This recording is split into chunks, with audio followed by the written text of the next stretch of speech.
Hello everyone, welcome to Brain Solution. Today we'll be doing new exercise, that is exercise 13E, question number 1. In this exercise, questions कैसे given है कि यहाँ पर compounded amount is given, rate of interest is given and you have to find out the principal. इसमें थोड़े से जो questions हैं they are a bit twisted, ठीक है? तो कोई problem नहीं है, जब हमारे पास formula given है तो we can even find out principal also, right? So in the very first question, a sum of money amounts to rupees 10,240. ठीक है, यहाँ पे जो compounded interest है that is given as 10,240. Time here is given as 2 years and the rate of interest is given as 6.2/3%. We have to find out the sum. हमें यहाँ पर ये find out करना है कि कितना principal होगा जिसके ऊपर rate of interest 6.2/3 लगेगा. In 2 years it will amount to rupees 10,240. ठीक है, तो क्वेश्चन का मतलब तो समझ में आ गया, राइट? इसको हम कैसे लिख सकते हैं? This is a mixed fraction. 3 6 are 18 plus 2 हो जाएगा 20/3%. ठीक है, तो इसको अगर हम फॉर्मूले में लिखते हैं, we use this formula. Compounded amount is equal to P 1 plus R upon 100 raise to the power 2. ठीक है, यहाँ पर ये जो कंपाउंडेड अमाउंट है this is 10,240. Principal we have to find out. 1 plus R this is 20/3 divided by 100 raise to the power 2.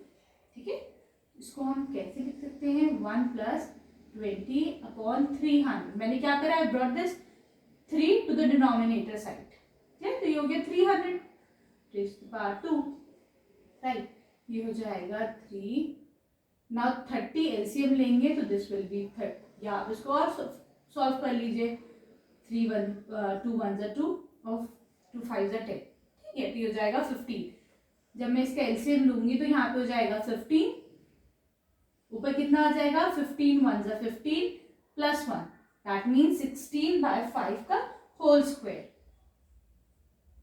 जब हम इसको सॉल्व करते हैं तो यहाँ से प्रिंसिपल कितना आ जाएगा? 10240 इंटू ये न्यूमिनेटर है, यहाँ आ जाएगा तो ये सॉरी दिस इज डिनोमिनेटर, यहाँ आ जाएगा तो कितना आ जाएगा? 15 इंटू 15. Y 15 into 15? क्योंकि ये स्क्वायर है. ठीक है, मतलब 15 2 टाइम्स मल्टीप्लाई हो रहा है. ये न्यूमिनेटर है, यहाँ आ जाएगा तो it will become denominator. 16 into 16 because this is यहाँ पे स्क्वायर है, राइट? तो जब हम इसको सॉल्व करेंगे we will get the principal as ₹9,000. Easy था ना, कुछ नहीं करना था इसमें, खाली वही फॉर्मूले लगेंगे बट क्वेश्चन का थोड़ा सा मतलब समझना था. Now we move to question number 2.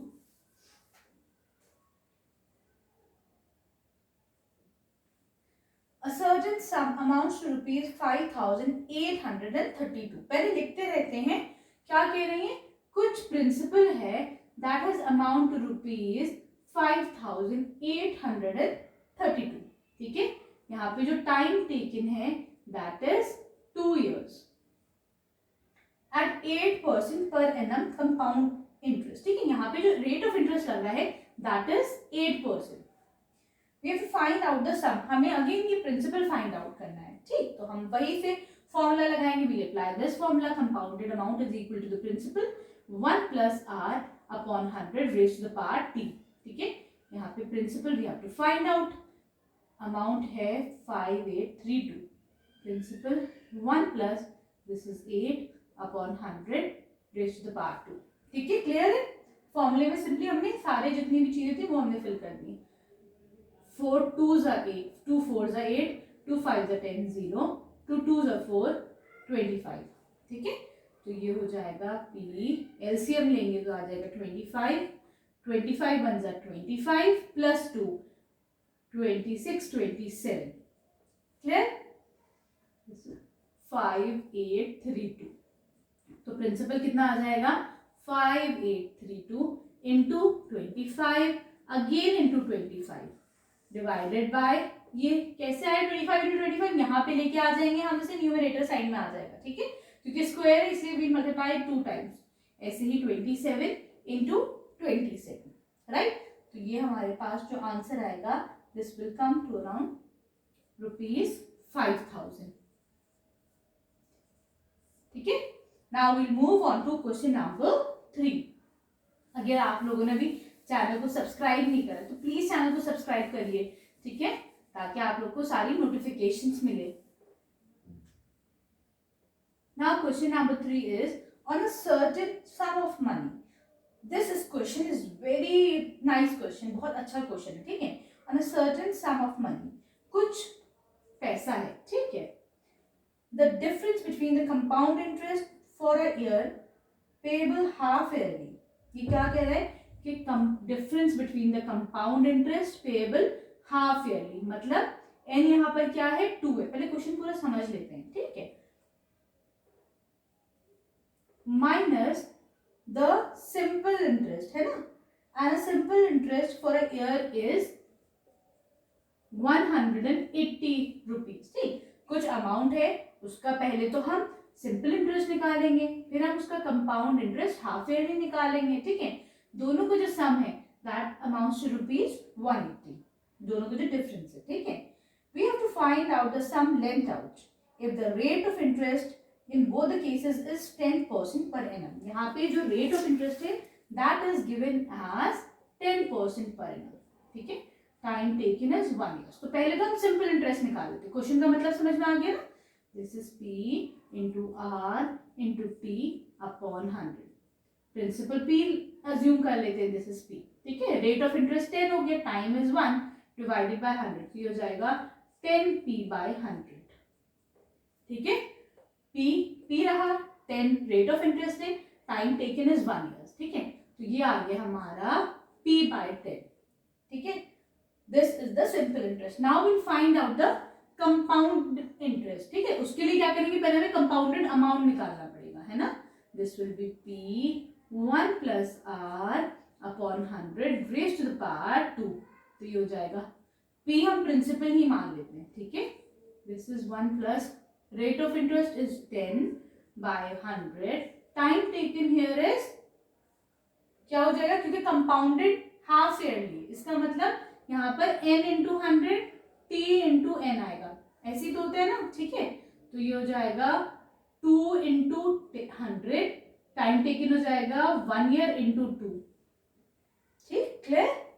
तो ये हो जाएगा P1 plus 1 upon 20 raised to the power n क्या है 2, तो हम यहाँ पे वी पुट 2 है, ठीक है, raised to the power 2, right. तो ये हो जाएगा 20 plus 1 is 21 by 20 whole square, ठीक है. ये आ गया हमारा compounded amount. But we have to find here compounded interest, है ना. कंपाउंड इंटरेस्ट फाइंड आउट करना है, तो वो कितना हो जाएगा, compound interest is the amount minus the principal. तो हम इसको ऐसे लिख सकते हैं ना, P21 बाय 20 का स्क्वायर माइनस द प्रिंसिपल, ठीक है. क्या है ये, this is the amount, this is the principal. Compound interest is equal to amount minus the principal, ठीक है. अब इसको थोड़ा ऊपर लिख लेते हैं. We know as per the question, जो हमारे पास गिवन है, क्या गिवन था, compound interest minus the simple interest, this is equal to 180 rupees, ठीक है. तो हम कंपाउंड इंटरेस्ट की वैल्यू रख देते हैं P21 बाय 20 का square minus P, this P, ठीक है. ये क्या हो गया, this whole is the compound interest. Simple interest यहाँ पर क्या है, P by 10, this whole is equal to 180 rupees, ठीक है. तो आप इसको कैसे लिखेंगे, P20 का स्क्वायर इज 21 का स्क्वायर इज 441, दिस इज 400, ठीक है. 2 2s are 4 and double zeros, right. फिर ये हो जाएगा माइनस P, ठीक है, minus P by 10, this is equal to 180, ठीक. तो आप जब इसको करेंगे तो दिस इज 400, ठीक. This will B 441P minus 400P minus, इसमें हम 40 मल्टीप्लाई करेंगे तो ऊपर भी 40 मल्टीप्लाई करना पड़ेगा, ठीक है. यहाँ पे क्या करें, what we have done here is, नीचे मैंने 400 मल्टीप्लाई करा तो गेट दिस 400 से मैंने ऊपर भी 400 ही मल्टीप्लाई करा है, ठीक है. ऊपर 40P divided by 400, this is equal to 180.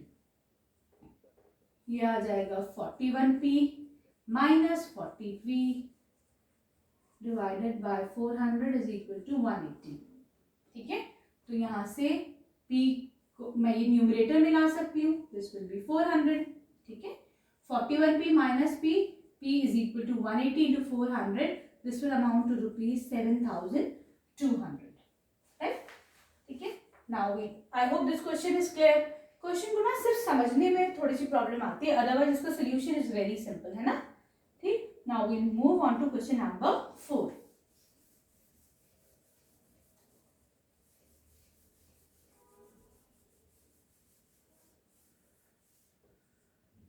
बहुत सारे बच्चे बीच में जब मैं कोई चैप्टर पढ़ाती हूँ वो दूसरे चैप्टर्स के लिए कहती हूँ, I try my level best कि मैं सबकी जो भी प्रॉब्लम है उसको क्लियर करूँ एज सून एज पॉसिबल। लेकिन क्या होता है कि अगर कोई चैप्टर चल रहा है तो it becomes very difficult for me to start another chapter in between, है ना। अगर जैसे अभी चैप्टर 13 चल रहा है, कोई मुझे बोलेगा बीच में कि मैम चैप्टर 7 डालिए, चैप्टर 12 डालिए, तो it becomes quite difficult for मी, है ना।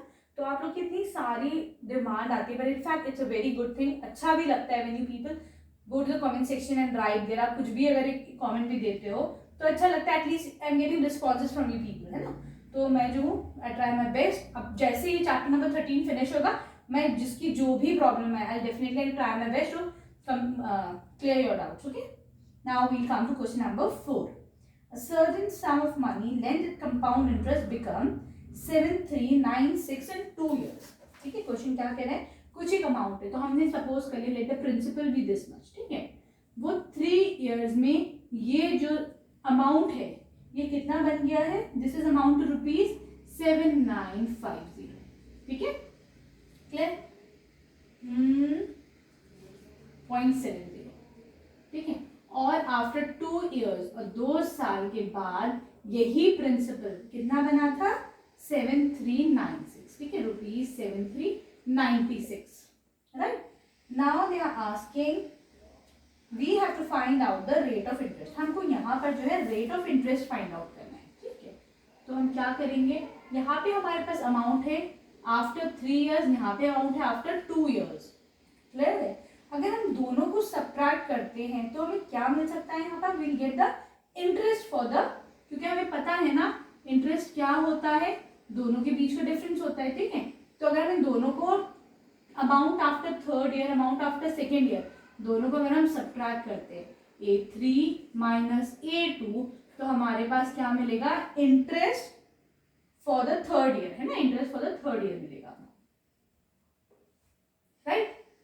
तो यहाँ पर interest for the 3rd year क्या आ जाएगा, this will come out to be, जब हम दोनों को सब्ट्रैक्ट करेंगे 7950.70 minus 736, this will amount to rupees 554.70, ठीक है। Now we know that the principal for the 3rd year कितना हो जाएगा, this will be the amount for the 2nd year. जो हमारा A2 होता है वही तो हमारा P3 हो जाते हैं, ठीक है।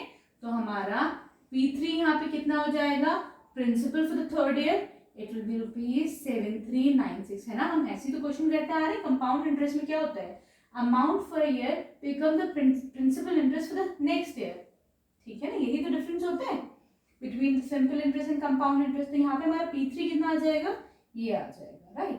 तो यहाँ पे हम क्या करेंगे, ये वाला फॉर्मूला लगा सकते हैं, interest is equal to P into R into T upon 100, ठीक है। यहाँ पे इंटरेस्ट कितना है, this is 554.70, principal here is 7396, rate of interest we have to find here, ठीक है।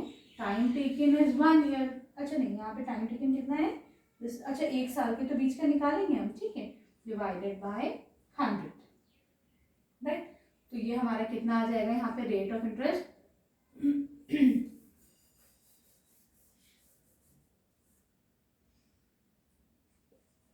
rate of interest will be 554.70 into 100 divided by 7396 into 1, ठीक है। जब हम इसको मल्टीप्लाई करते हैं we will get the answer as 7.5%, or you can write it as 7.1/2%, ठीक है, क्लियर है। Now we'll move on to question number 5.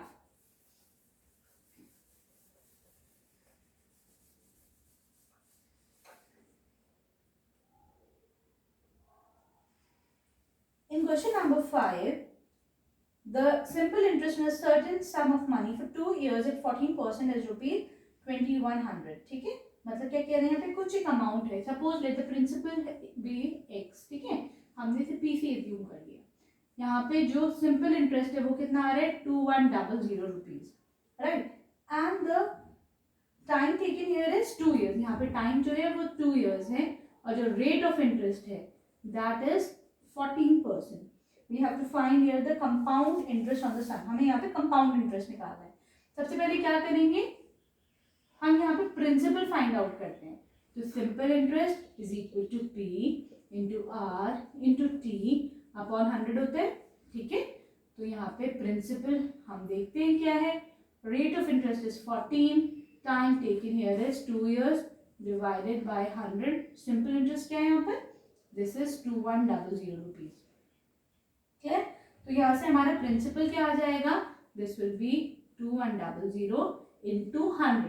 ये 100 में न्यूमरेटर में ला देते हैं, this is in the denominator, तो हम न्यूमरेटर में ला देते हैं, है ना। ये वाला इधर आ जाएगा नीचे, 14 इंटू 2, ठीक है। तो यहाँ पे हमारे पास प्रिंसिपल क्या आ जाएगा, this will amount to rupees 7500, ठीक। अब हमें यहाँ पे कंपाउंड इंटरेस्ट निकालना है, ठीक है। तो कंपाउंड इंटरेस्ट कैसे निकालेंगे, कंपाउंड इंटरेस्ट का फॉर्मूला है, this is P 1 plus R upon 100 raise to the power T, ठीक है। प्रिंसिपल हमारे पास आया 7500, right. This is 1, what is rate of interest, it is 14 given, ठीक है। टाइम कितना है, दिस इज 2 years, राइट। अच्छा, we have to find out the compound interest, ठीक है। तो ये हम कंपाउंडेड अमाउंट निकाल लेंगे पहले, ठीक है। तो ये हमारा हो जाएगा 7500, 2 7s are 14, 2 5s are 10, 0, right. ये आ जाएगा 50 प्लस 7 जाएगा 57 का स्क्वायर, ठीक है, राइट। तो यहाँ पर हमारा कंपाउंड इंटरेस्ट कितना आ जाएगा जब हम इसको सॉल्व करेंगे, this will amount to rupees 9747 rupees, ठीक है। ये क्या हो जाएगा हमारा कंपाउंड इंटरेस्ट, वो सॉरी कंपाउंडेड अमाउंट। अब हमें पता है कंपाउंड इंटरेस्ट कितना होता है, amount minus the principal 9747 minus what is the principal, principal हमारा था 7500, ठीक है। तो जब हम दोनों को सब्ट्रैक्ट करेंगे we get the answer as 2247 rupees, ठीक है। I hope these questions are clear. Now we move on to question number 6 in the next video.